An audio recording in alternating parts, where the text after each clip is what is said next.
afternoon, Panther Nation, and all of my PV friends and family. Welcome to Zcast. Today we're going to talk about a few things. Um, First and foremost, this is one of those things I just decided to do because I don't read the internet, but of course I get the reports from my students and my staff. And I want to address some of the concerns that our loyal fans have. And one of those concerns, and I'm just going to do one a day throughout the next couple of weeks so that we can get together and truly understand what we're doing here and understand how we're trying to benefit the program. So we're going to start by talking about some of the things that we've accomplished in the past couple of years. One of the things that I'm most proud about is that our students have averaged between an 88 and a 92% passing rate in the past 8 years. Hands down, one of the biggest accomplishments for me in my professional career, because what that does is it improves our retention rate and our graduation rate. So we are out there hitting the dusty trail, recruiting, trying to get our students in and to get them out. And that causes some problems too, so I'll deal with that first. I got a report about recruitment recently and how we need to do more of this and that. Well, this is a historical thing that I think you need to look at from a different perspective. When I was in band a long time ago in 1988, the average band was 200 people plus. The great bands were around 300. When I look at those same bands today, they have 60, some of them on the high end, maybe 100, but the vast majority of them are now around 30 to 60 players. So you go from a recruitment pool where just about every band that you recruited from has 200 plus people to now 30 to 60. Well, we are fortunate and unfortunate enough to be in Texas. And I say that as a, sidebar. We're fortunate because of all the things that we have going on musically in Texas, but we're also unfortunate because everyone recruits in Texas. Every HBCU comes out with a fishing pole to Texas. And those schools that have historically been very large schools are now very small schools, and now you have 14 to 20 HBCUs fishing in the same school for students, along with a lot of other internal challenges trying to get them here to PV.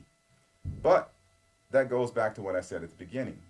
We focus on retention, not recruitment. But even with that being said, we visit at least 60 to 100 schools every year. We spend one solid week in the Dallas Metroplex because 49% of the students are from Dallas. We spend an incredible amount of time going from school to school here in Houston for those that we're invited to. We've diversified our staff so that we are actually recruiting in different areas. I take the Dallas area.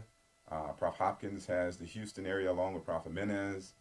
They take all of Houston all the way down to Beaumont. Prof. Douglas does Northeast Texas with Alto and everything out toward Marshall all the way over to Shreveport. And Prof. Chapman and Prof. Jones are relegated to doing Killeen, Austin. Prof. Hopkins, whoever is in the area will do San Antonio. We're looking forward to getting back into the market in Corpus Christi. And we're also looking forward to venturing out west to get to Brownsville and also El Paso. So we're hitting the ground running. We have at least 250 to 300 auditions yearly. So it's not the idea that we're not recruiting. One of the biggest challenges that we have is that the recruitment pool is smaller and the challenges as far as admissions have gone up here at PV.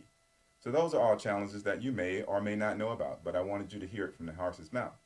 So we've dealt with the recruitment aspect. Now, the next thing and the last thing that we're going to deal with today is talking about the show. Someone read something to me about how we've changed the tradition, how we're not honoring a tradition. And I wanted you to understand, with all of the depth of knowledge that I have as a band director and as instrumentalist, one who was in the United States Navy Band, who marched at Southern University, who taught at Norfolk State University, who went to Indiana University, who has traveled the world playing trumpet, to bring all of those experiences to Prairie View Indian University. I am humbled by the opportunity to do that. But even with all of that in my background, when I landed here, the first thing I did was take 100 days and observe without changing anything to make sure that any alum that has an affinity for this program, when they see this program, they remember the program that was always here. And trust me when I tell you that is a difficult feat to come in and pay such respect with such humility to understand and to foster what was already here. So let's go over the formations and all of the aspects or the foundations of our show, the elements of a PVAMU Marching Storm show. The previous elements consisted of, and this goes all the way back to 1988, 1989, when we started doing the PVU,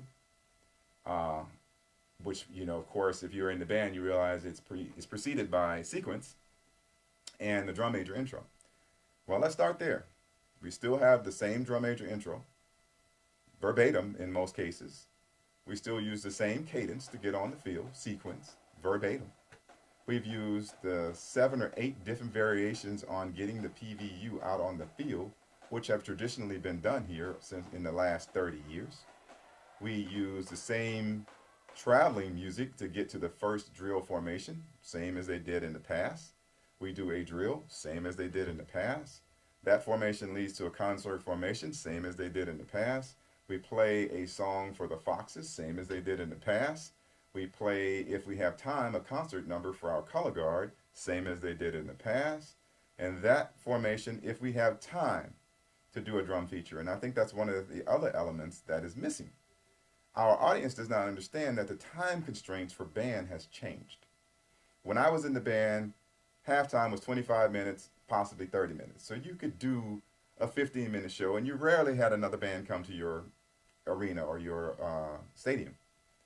Now, with conference rules, we are now relegated to a 7.5 minute to 9 minute show if there's a visiting band. And 9 minutes is really pushing it. 8 minutes should be the longest.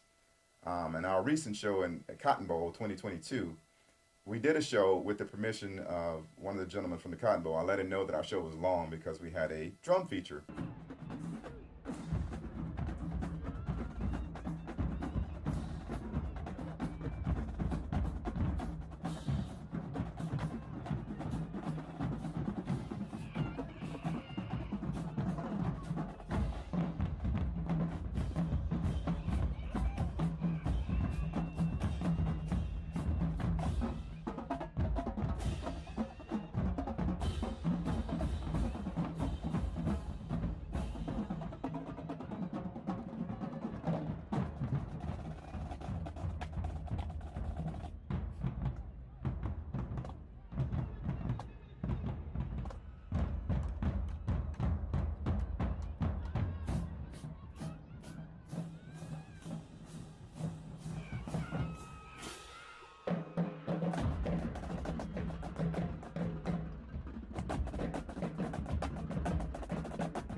Which this particular drum feature was actually brought about by 3 former Box members who were working with Prof. Jones. They came in to work with the young people to bring back some of the traditions that they wanted to see.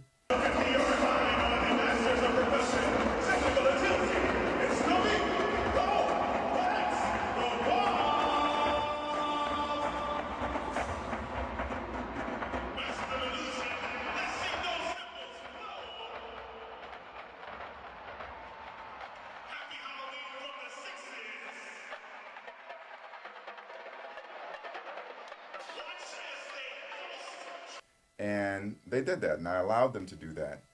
But, you know, I read some comments, well, you know, you should let Prof. Jones do this. Prof. Jones is the only percussion instructor that has been at PV since 1974 or 76. I can't remember which one.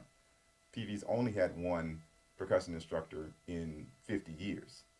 So we don't have any other percussion instructors on our staff. There would be no one else to do that for him. But in this particular case, we had 3 gentlemen who were very gracious to offer their time and their energy to come and work with the young people, put on a show. And from what I read in the comments, you didn't like that show for, no, I'm not saying everyone, it's, metaphorically speaking, you like that one less than you liked it when the kids were doing it themselves, which is strange to me. But nonetheless, for the elements of the show, you still have the same drum major intro, you still have sequence, you still have PVU, you still have ET, you still have a transition music, you still have a drill, you still have the Foxes feature, you still have the color guard feature or some ballad to exemplify musicianship, which was a staple of the band from the earlier years. You still have, if time allows, a drum feature. And then it's followed by fast cadence, which is the same thing that has been happening for the past 30 years, followed by a dance routine. So I think the only thing about this formula that I have changed is some of the ways that we do or get there by trying to make it cleaner, by trying to make it sound better based on the instrumentation we have now. So I think that in all due respect, I could not pay more respect to the history and tradition of this institution than I have. So that's for my critics that have that to say. And I think that about 90% of the elements are the same. So, without trying to be another person, which I will never do, I can only be a great version of myself and a terrible version of imitating someone else. And as a professional, I refuse to do that. So, those are the things that we're going to talk about. In the next session, we're going to talk about what we've done here to help improve our students academically, as well as the things that we put in place to help them go on to get jobs in whatever area they're in, but especially music. I'm very proud of our recent graduates who are out there performing for a living as well as teaching. So until next time, I'll see you on the Zcast.